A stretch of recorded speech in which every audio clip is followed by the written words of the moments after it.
Hello everyone, it's me Picasa blog. आप तपाईहरु सन्चै हुनुहुन्छ होला, म पनि सन्चै छु। आज हामी दुई मामा भान्जा मिलेर हाम्रो जुम्लामा रहेको भाइरल झन्डा घुम्न जानेतर्फ लाग्यौँ। आज मैले मिनी भ्लग धेरै पछि बनाएको। मैले मिनी भ्लग नबनाएको लगभग 3 महिना भइसकेको थियो। त्यसपछि अहिले मैले धेरै पछि मिनी भ्लग बनाएको। सो सबैजनाले मेरो मिनी भ्लगमा सपोर्ट गर्नु होला। यता चाहिँ तपाईँ देख्न सक्नुहुन्छ हाम्रो जुम्लामा फलेको अर्ग्यानिक माथि धान। यो चाहिँ पाकेको छैन, केही महिनापछि यो माथि धान पनि पाकेर काट्ने भइहाल्छ।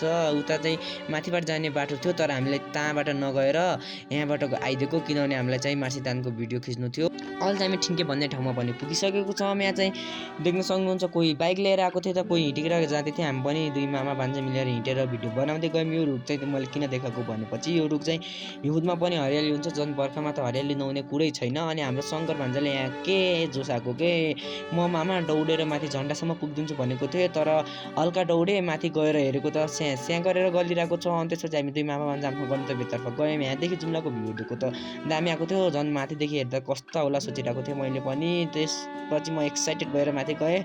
माथि छिटछिटो गएको त हामीले पसिनाले यस्तो गऱ्यो, किनभने यस्तो गर्मी छ नि त। अनि हल्का माथि आएको हावा यस्तो चलिरहेको थियो। अनि हामी माइकाथान मन्दिरमा पनि पुग्यौँ। यो चाहिँ रहेछ हेलोको टावर, उता चाहिँ छ झन्डा।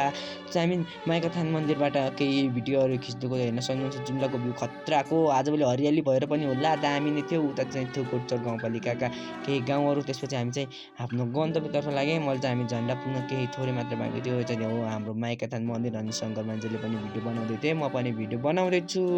देख्न सक्नुहुन्छ हामी त्यहाँदेखि यहाँसम्म आएको। हामीले कसरी आयौँ न यस्तो घाममा। त्यसपछि फाइनली हामीले झन्डामा अनि प्रवेश गऱ्यौँ। हेर्न सक्नुहुन्छ हाम्रो झन्डाको सुन्दर भ्यू। चाहिँ तपाईँहरू कर्णाली वा रारा जाने सोच्दै हुनुहुन्छ भने यो झन्डामा चाहिँ अवश्य आउनु होला यहाँ, किनभने चिसो हावा पनि पाइन्छ। र जुम्लाको भ्यू चाहिँ कुरै नगर्नु होला। जुम्ला बजारको भ्यू चाहिँ यति दामी आउँछ। फोटो र भिडियोको लागि यो ठाउँ चाहिँ धेरै उत्कृष्ट छ। जुम्लाको खतरा भिडियो खिच्न चाहनुहुन्छ भने तपाईँ यो झन्डामा अवश्य प्रवेश गर्नु होला।